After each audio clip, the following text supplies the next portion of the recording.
देखो यहाँ पे ध्यान से, अपन को प्रूफ करना है, क्वेश्चन जो है इसमें अपन को 3 लाइनों के डायरेक्शन कोसाइन दिए गए। क्या दिए गए अपन को? 3 लाइनों के डायरेक्शन कोसाइन दिए गए। अपन को प्रूफ करना है कि वो लाइंस आपस में म्यूचुअली परपेंडिकुलर है। क्लियर? आपस में परपेंडिकुलर है। कैसे प्रूफ करेंगे? तो अगर कोई भी दो लाइन आपस में परपेंडिकुलर होती हैं, अगर कोई भी दो लाइन आपस में परपेंडिकुलर होती हैं तो उन लाइनों की जो डायरेक्शन कोसाइन का मल्टीप्लाई का सम है ना, L1 L2 प्लस में M1 M2 और प्लस में N1 और N2 किसके बराबर होता भाई? 0 के बराबर होता। ये बात अपन को याद रखनी है। समझ में आ गई बात? तो सबसे पहले अपन क्या करो, लिख लो अपन को कौन कौन से अपन को 3 लाइन के डायरेक्शन कोसाइन दिए गए। कितने लाइन के? 3 लाइन के डायरेक्शन अपन को कोसाइन दिए गए। ठीक है, तो उसको हम नीचे कर दे रहे। कौन कौन सी लाइन है देखो भाई, डायरेक्शन कोसाइन कौन कौन सी दी गई? 12/13, ठीक है, कॉमा -3/13, कॉमा -4/13। ये हो गया एक। दूसरी लाइन के डायरेक्शन कोसाइन देखो, 4/13, अब आज नहीं बिल्कुल भी, 12/13 और 3/13, कॉमा एक और अपनी लाइन है जिसके डायरेक्शन कोसाइन क्या है भाई? ठीक है, पार्वती बात नहीं, 3/13 -4/13 और 12/13। ये अपन को 3 लाइन के डायरेक्शन कोसाइन दिए गए। तो अपन को एक एक करके, कोई भी दो लाइन आपस में परपेंडिकुलर होंगी ना, कोई भी, यहाँ देखो बोर्ड पे, कोई भी दो लाइन आपस में परपेंडिकुलर होंगी तो पहले L1 L2 इन दोनों लाइनों को ले लो। क्लियर? इसको हम मानना है L1 direction cosine of line L1 and L2। Clear? ठीक है, सिंस L1 L2 प्लस में M1 M2, ठीक है, प्लस में N1 एंड N2, इसकी वैल्यू निकालो कितनी आएगी भाई? L1 L2, तो ये है L1 और ये है दूसरी वाली लाइन का L2। इन दोनों को मल्टीप्लाई करो, 12/13 मल्टीप्लाई में 4/13, फिर प्लस -3/13 और इंटू में कितना है? 12/13। क्लियर? फिर प्लस माइनस के 4/13 और मल्टीप्लाई में 3/13। मल्टीप्लाई कर रहे हैं इनका, हमने बता दिया था, बात करोगे हम बहुत मारेंगे। आ रही समझ में? ठीक है भाई, अब इनको सॉल्व करो जरा, कितना आएगा?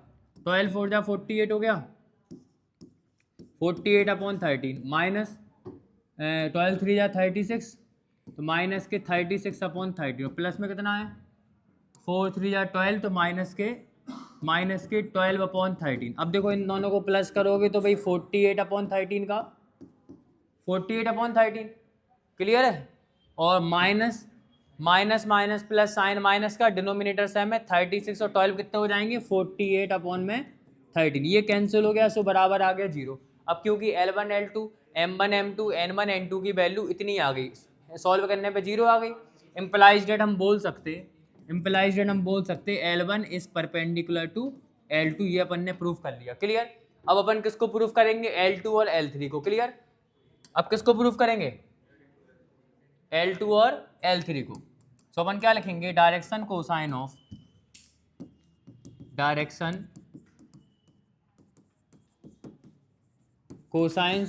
L2 and L3। L2 और L3 के डायरेक्शन कोसाइन की बात कर रहे हैं। यहाँ पे भी किसकी वैल्यू निकाल रहे हैं? N1 N2 प्लस में M1 M2 प्लस में N1 N2 की वैल्यू फाइंड कर रहे हैं। निकालना ध्यान से। तो L1 L2 की वैल्यू देखो, इन दोनों लाइनों के डायरेक्शन कोसाइन को आपस में मल्टीप्लाई करके प्लस करेंगे। तो 4 का इंटू 3/13 में कितना आया? 4/13 इंटू 3/13। इसका मल्टीप्लाई इसमें हो गया। 12/13 का -4/13 में, 12/13 का माइनस के 4/13 में, फिर प्लस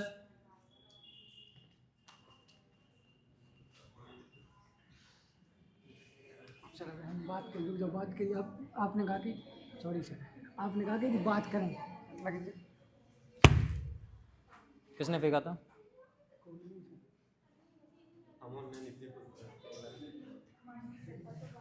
आवाज नहीं निकल। इतनी बात क्लियर? सो देखो अपन ने क्या किया भाई,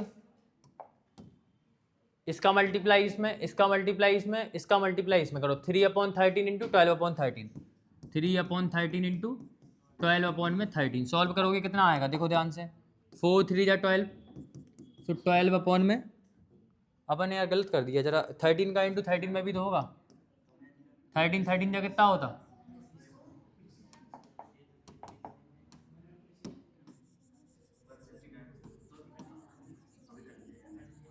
हाँ कट तो जाएगा ही फिर भी, लेकिन 169 169 और 169, सिमिलरली यहाँ पे भी हो जाएगा।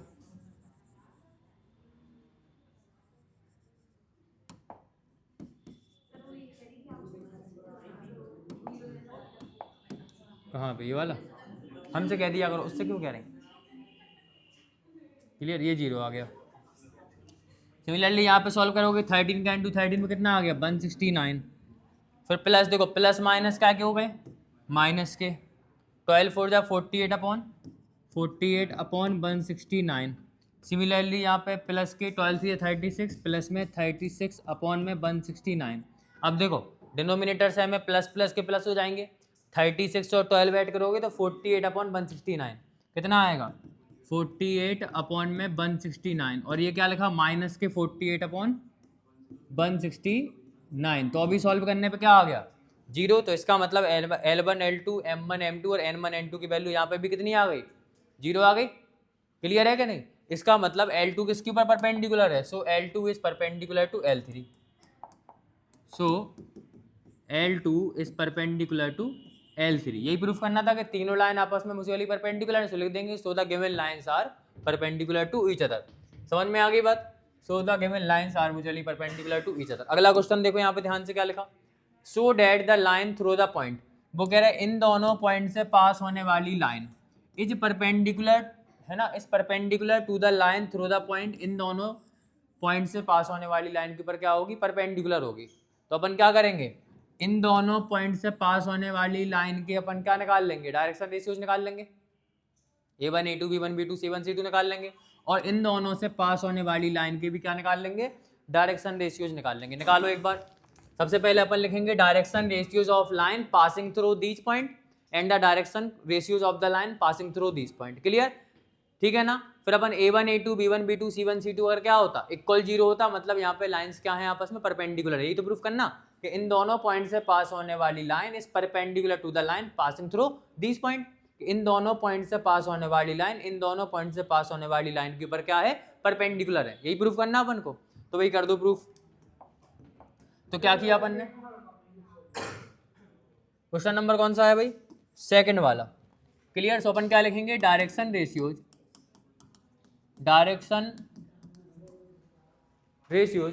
है ना ऑफ लाइन पासिंग थ्रू, किन किन पॉइंट से पास हो रही लाइन 1 -1 2, 1 -1 और 2, एंड दूसरा पॉइंट क्या है 3 4 -2, 3 4 -2, इन दोनों पॉइंट से पास होने वाली लाइन है। ठीक है, तो इनके डायरेक्शन रेशियो क्या होंगे, इसको हमने बोला A1 B1 और C1, इनके डायरेक्शन रेशियो से क्या बोला A1 B1 C1 कैसे निकालेंगे भाई, x2 - x1 मतलब 3 - 1 कितना आ गया 2, 4 - -1 4 - -1 मतलब 4 + 1 इक्वल टू कितना आ गया 5, और -2 - 2 कितना आ गया -4। क्लियर है, डायरेक्शन रेशियो निकाली अपन ने। अभी अपन ने इन दोनों पॉइंट से पास होने वाली लाइन के डायरेक्शन रेशियो निकाले, दूसरी वाली जो लाइन है उससे पास होने वाली के भी क्या निकाल लो डायरेक्शन रेशियो। इस लाइन को हम बोल रहे हैं क्या L1, direction of line L1 passing through, जो कि इन दोनों पॉइंट से पास हो रही। अब क्या निकालेंगे अपन, and direction ratios of line passing through of line, इसको बोल रहे हैं हम L2। क्लियर, पासिंग थ्रू दो पॉइंट कौन कौन से हैं 0 3 2 एंड दूसरा पॉइंट कौन सा है भाई अपना 3 5 6, 3 5 और 6, इन दोनों पॉइंट से पास होने वाली लाइन के डायरेक्शन रेशियो A2 B2 और C2। A2 की वैल्यू कितनी है भाई 3 - 0 इक्वल टू 3, 5 - 3 इक्वल टू 2 और 6 - 2 इक्वल टू 4। कोई डाउट किसी को, तो अपनी वैल्यू आ गई A2 B2 C2 की। क्लियर, अपन क्या निकालेंगे अब नाउ सिंस नहीं, अभी यहाँ पे लिखा अपन ने A1 A2 प्लस में B1 B2 प्लस में C1 C2, अपन इनकी वैल्यू निकालो। अगर ये 0 आ गया तो ये L1 L2 पैरेलल है, ठीक है। और अगर 0 नहीं आया तो इन दोनों पॉइंट से पास होने वाली लाइन, इन दोनों पॉइंट से पास होने वाली लाइन के क्या नाम, परपेंडिकुलर प्रूफ करना अपन को ना। 0 लेके आओ पहले, A1 A2 2 into 3 B1 B2 मतलब 5 into 2 plus C1 C2 minus 4 into 4। Solve करना जरा कितना आता। 2 3 जा 6, 5 2 जा 10, माइनस 4 4 जा 16, 10 और 6 कितने हो गए 16, माइनस 16 बराबर 0। आ गया 0। इसका मतलब क्या है, implies that L1 is perpendicular to L2, hence proved। अपन ने प्रूफ कर दिया। क्लियर है, सिंपल है क्वेश्चन के नहीं। तो इसका अगला क्वेश्चन देखो, यहाँ पे ध्यान से सुनना। क्या लिखा है यहाँ पे, so that the line passing through, इन दोनों पॉइंट से पास होने वाली लाइन को L1 माना था अपन ने, और इसको परपेंडिकुलर प्रूफ कर दिया इन दोनों पॉइंट से पास होने वाली लाइन के। कोई डाउट है किसी को, कोई डाउट किसी को? अगला वाला क्वेश्चन देखो, थर्ड वाला। So that the line through the point 4 7 8 2 3 4, इन दोनों पॉइंट से पास होने वाली line is parallel to the line, इन दोनों पॉइंट से पास होने वाली लाइन के पैरेलल है। सिमिलरली डायरेक्शन रेशियो निकाल लोगे। बस यहाँ पे क्या करोगे, A1/A2 equal B1/B2 equal C1/C2। अगर A1/A2 इक्वल है B1/B2 के, इक्वल है C1/C2 के, तो लाइन क्या हो जाएंगी, पैरेलल। ठीक है ना। परपेंडिकुलर की कंडीशन क्या बताई थी, परपेंडिकुलर की कंडीशन थी A1A2 plus B1B2 plus C1C2 equal 0, मतलब थीटा की वैल्यू 90। अगर A1/A2 B1/B2 C1/C2 की वैल्यू 0, मतलब थीटा की वैल्यू 0। क्लियर है, थीटा की मतलब थीटा की वैल्यू 0 मतलब लाइंस पैरेलल। तो अपन को सेकंड वाले पैरेलल प्रूफ करना, यहाँ तक सेम रहेगा।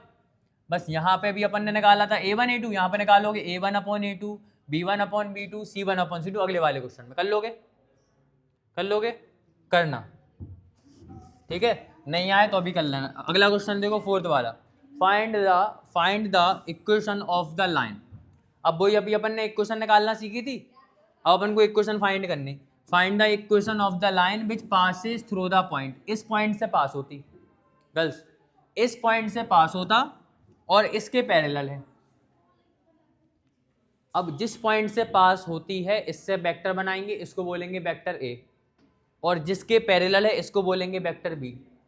क्लियर। फिर उसके अपन वेक्टर फॉर्म भी लिख सकते हैं। यहाँ पे केवल इन्होंने बोला कि इक्वेशन लिखो, तो वेक्टर इक्वेशन लिख दो, चाहे कार्टेशियन फॉर्म लिख दो, अपन दोनों लिख देंगे। क्लियर, ठीक है भाई। क्वेश्चन नंबर है भाई फोर्थ वाला। ठीक है, यहाँ पे अपन क्या लिखेंगे, find the equation of the line. So अपन ने लेट कर लिया, let vector A is equal to vector A. अब पॉइंट क्या था, 1 2 3, पॉइंट क्या था 1 2 3, मतलब i प्लस में 2j प्लस में 3k हो गया। क्लियर, ये ए वेक्टर हो गया। एंड जिसके पैरेलल है, जिसके पैरेलल है उस वेक्टर का नाम क्या है, उस वेक्टर का नाम है 3i प्लस 2j। सो 3i प्लस में 2j माइनस में 2k। क्लियर भाई। अपन को निकाल ली इस वाले वेक्टर की वेक्टर, इस वाली लाइन की vector form. So equation of line passing through 1 2 3 है ना, 1 2 3 है ना, and parallel to vector B equal to किसके पैरेलल हो, 3i प्लस में 2j माइनस में 2k in vector form, in vector form में लिख रहा है अपन। क्लियर, क्या आएगी वेक्टर फॉर्म में इक्वेशन, फॉर्मूला क्या बताया था, r vector is equal to a vector plus में lambda b vector. Value put कर दो इसके अंदर, r वेक्टर का r वेक्टर, a की वैल्यू कितनी है i प्लस में 2j प्लस में 3k प्लस में लैम्डा, b की वैल्यू कितनी है 3i प्लस में 2j माइनस में 2k। कोई डाउट किसी को, थोड़ा इसको सिंप्लीफाई कर लो, तो i प्लस में 2j प्लस में 3k। क्लियर, प्लस में लैम्डा का इंटू 3 में से कितना आ गया 3 लैम्डा i, प्लस में लैम्डा का इंटू 2 में कितना आ गया 2 लैम्डा j, माइनस लैम्डा का इंटू 2 में कितना आ गया 2 lambda k cap. Clear, i common ले लो, सो i और यहाँ पे कितना 3 लैम्डा आई। सो अपन ने आई को लिया कॉमन, क्या बचा 1 प्लस में 3 लैम्डा और आई, फिर प्लस 2j है यहाँ पे 2 लैम्डा जे, कितना आ जाएगा प्लस का 2 प्लस में 2 लैम्डा जे कैप, फिर प्लस में, समझ में आ रहा। फिर यहाँ पे भाई 3k है, यहाँ पे माइनस के 2 लैम्डा है, तो भाई यहाँ से के कॉमन लिए कितना है 3 माइनस में 2 लैम्डा के कैप, तो ये होगी वेक्टर फॉर्म। ये आंसर हो गया इसका। क्लियर। अगर हम चाहते हैं कि इसकी हम कार्टेशियन फॉर्म भी लिखें तो कार्टेशियन फॉर्म कैसे लिख सकते, कार्टेशियन फॉर्म कैसे लिख सकते हैं अपन, कंपेयरिंग विथ, ऑन कंपेयरिंग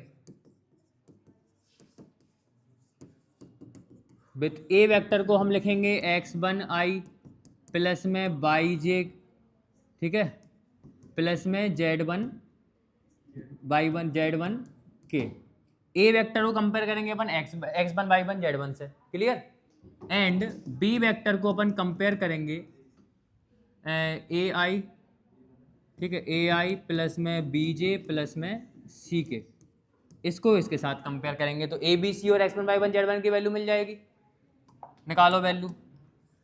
तो x1 की वैल्यू कितनी है, a की वैल्यू, x1 की वैल्यू 1 हो गई, y1 की वैल्यू कितनी हो गई 2 हो गई, और z1 की वैल्यू कितनी हो गई 3 हो गई। सिमिलरली a की वैल्यू कितनी है 3, b की वैल्यू कितनी है भाई 2, और c की वैल्यू कितनी है -2। निकाल ली। अब इसकी अपन को लिखना कार्टेशियन फॉर्म। क्या लिखना अपन को इसकी, कार्टेशियन फॉर्म। तो लिख दो भाई कार्टेशियन फॉर्म क्या होगी इसकी, बताओ भाई, फॉर्मूला बताया था। So Cartesian form of equation is x minus x1 upon a equal to y minus y1 upon b equal to z minus z1 upon c। होता फॉर्मूला के नहीं, वैल्यू पुट करो इसके अंदर।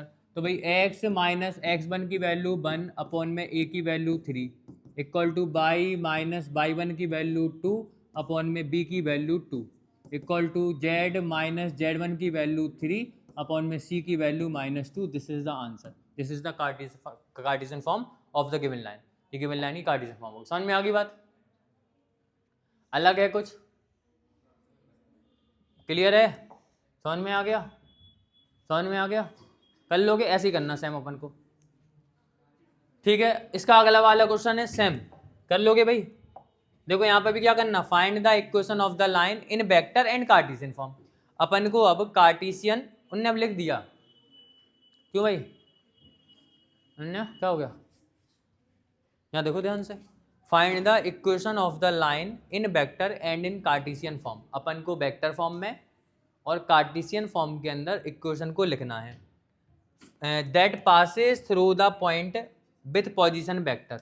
भैया वो इस पॉइंट से पास होता तो अपन को ए वेक्टर की वैल्यू मिल गई 2i माइनस जे प्लस 4k। पॉइंट के फॉर्म में भी नहीं मिली, पहले से वेक्टर फॉर्म में मिल गई काव्यांजलि। क्लियर। सिमिलरली इसके डायरेक्शन में, मतलब इसके पैरेलल है, तो बी वेक्टर की वैल्यू जे मिल गई, ए और बी की वैल्यू मिल गई। वेक्टर फॉर्म और इसकी कार्टेशियन फॉर्म लिख लोगे, ठीक है। क्वेश्चन नंबर 6 देखो,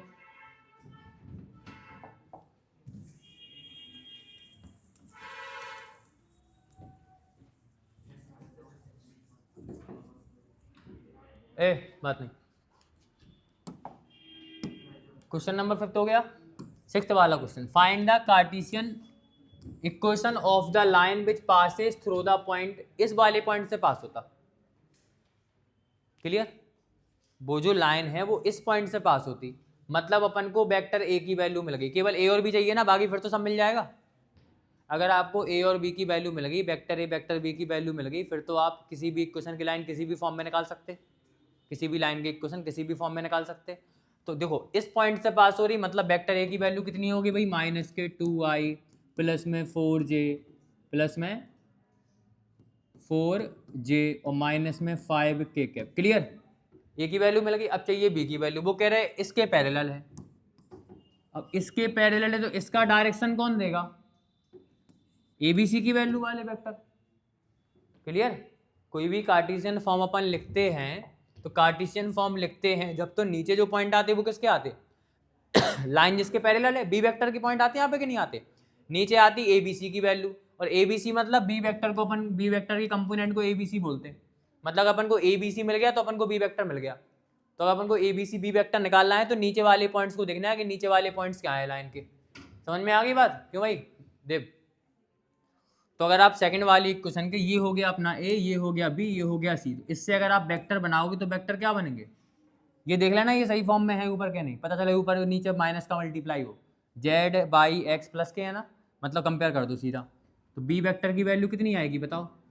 ए की वैल्यू 3 है तो 3 आई, प्लस में बी की वैल्यू 5 है तो 5j, प्लस में सी की वैल्यू 6 है तो कितना आ गया 6k। सॉल्व कर लोगे अब, ए और बी की वैल्यू मिल गई आपको। इसकी आप वेक्टर फॉर्म भी निकाल लोगे, कार्टेशियन फॉर्म भी निकाल लोगे। क्लियर हुआ? क्यों भाई क्लियर हुआ? स्केलर फॉर्म मिली, वेक्टर फॉर्म आपको मतलब ए की वैल्यू मिली, बी की वैल्यू मिली, आप यहाँ से स्केलर और वेक्टर फॉर्म निकाल सकते, डिपेंड करेगा वो आप फाइंड कैसे कर रहे हैं ए और बी की वैल्यू। कभी कभी डायरेक्ट दी होगी, कभी कभी ऐसी एक क्वेश्चन के फॉर्म में दी होगी, तो फाइंड कर लेना।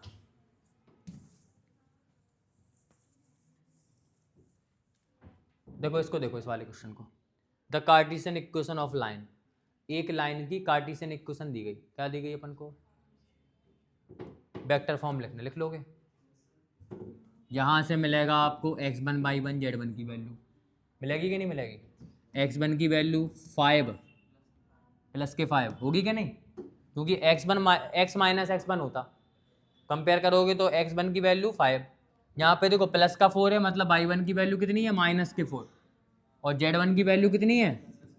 प्लस के 6। तो x1 y1 z1 मिल गया। इससे मिल गया आपको वेक्टर ए, वेक्टर ए की value 5i minus 4j plus के 6j 6k, ठीक है। तो कितना आ गया भाई? 5i माइनस के 4j और प्लस के 6k, ये मिल गया आपको ए वेक्टर। अब क्या चाहिए अपन को? B vector. बी वेक्टर मिलेगा अपन को नीचे से, ये मिल गया 3 7 2, तो बी वेक्टर की वैल्यू कितनी हो गई? वेक्टर बी हो गया अपना 3i प्लस में 7j और प्लस में 2k। और एक बार आपको ए और बी दोनों की वैल्यू मिली तो फिर आप इसकी वेक्टर फॉर्म लिख सकते। वेक्टर फॉर्म क्या होती है? R is equal to a vector plus lambda v vector, value put कर दो, कंपेयर करके सॉल्व कर लो। समझ में आ गई बात? तो ये क्वेश्चन हो गया 7th वाला, हो गया 7th वाला क्वेश्चन। कुछ नहीं करना भाई, बहुत सिंपल है, ना कोई कैलकुलेशन है ज़्यादा कि आप उसमें गलती कर सकते, बहुत सिंपल चैप्टर है। समझ में आ गई बात? अगला क्वेश्चन देखो, अगले में निकालना है अपन को find the angle between the following pair of line. अपन को एंगल निकालना है दोनों लाइन के बीच का। अब देखो एंगल निकालने के लिए हमने आपको बताया है कि अपन को किससे मतलब है? डायरेक्शन वाले पॉइंट से, डायरेक्शन वाली वैल्यूज से। आवाज नहीं करो। अपन को अगर इन दोनों पॉइंट के, इन दोनों लाइन के बीच की दूरी इन दोनों लाइन के बीच का एंगल निकालना, क्या निकालना अपन को? इन दोनों लाइन, ये दो लाइन की इक्वेशन दी गई अपन को, वेक्टर इक्वेशन दी गई, अपन को क्या करना? इन दोनों लाइन के बीच का एंगल फाइंड करना। एंगल का फॉर्मूला देखा था, b1 dot b2 upon magnitude of b और magnitude of b1 magnitude of b2, यही था ना फॉर्मूला। तो अपन को इससे मतलब है एंगल निकालने के लिए, इससे मतलब अपन को नहीं है। अपन क्या लिखेंगे 8th वाले के फर्स्ट वाले में? हेयर b1 वेक्टर की वैल्यू कितनी है? 3i प्लस में 2j प्लस में 6k।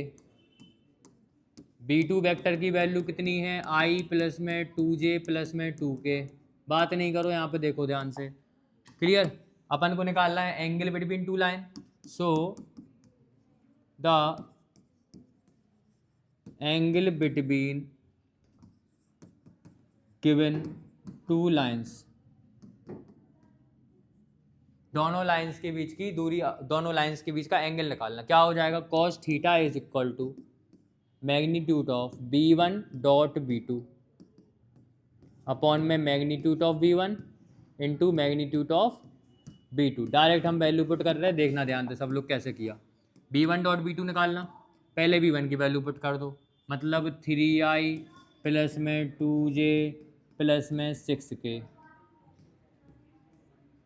फिर डॉट लगा यहाँ पे i plus 2j plus 2k, i plus 2j plus में 2k।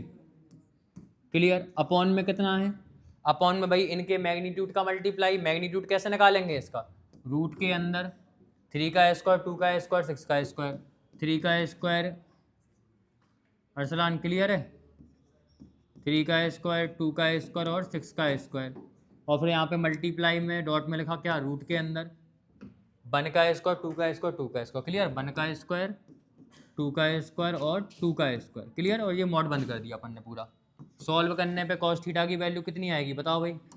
कॉस थीटा की वैल्यू आएगी 3 बन जा 3 प्लस 2 2 जा 4 6 2 जा 12 अपॉन रूट के 3 3 जा 9 प्लस 2 2 जा 4 प्लस 6 6 जा 36। और फिर से एक और रूट है 2 का स्क्वायर 4 4 मतलब रूट के 9, कितना आ गया, रूट के 9। सॉल्व किया अपन ने इसको, कितना मिला अपन को 4 3 7 7 12 7 कितने हो गए 21 अपॉन में यहाँ पे 9 36 और 4 40 49 रूट के 49 और इंटू में कितना है रूट के 9 में से 3 बाहर आ गया। समझ में आ रही बात कि नहीं आ रही। और यहाँ पे 3 से 21 कट जाएगा कितनी बार 7 बार। और यहाँ पे 3 7 जा 21 और 49 से 7 बाहर निकला और 7 से 7 कट गया तो वैल्यू कितनी आई 1। तो अपना एंगल नहीं निकला अभी, एंगल फाइंड करना। कॉस थीटा की वैल्यू आई 1, कॉस थीटा की वैल्यू कितनी आई 1। तो theta cos theta equal to cos theta की वैल्यू 1 कब होती, कॉस थीटा की वैल्यू 1 कब होती बताओ भाई 90 डिग्री पे, कहाँ पे ऊपर, अच्छा 19 आ रहा, सॉरी गलत हो गया ना फिर, तो देख ही नहीं पाए हम। यहाँ पे कितना 19 अपॉन में कितना बचा, यहाँ से 3 यहाँ से निकला कितना बाहर रूट के 49 और यहाँ से निकला कितना बाहर 3, अब कटेगा ही नहीं है, कितना आएगा 19 अपॉन में 49 3 7 जा हो जाएगा 21, तो 19 अपॉन 21 आ गया। तो कॉस थीटा की वैल्यू आ गई 19 अपॉन 21, 19 अपॉन में 21। तो थीटा की वैल्यू कितनी आएगी कॉस इनवर्स 19 अपॉन में 21।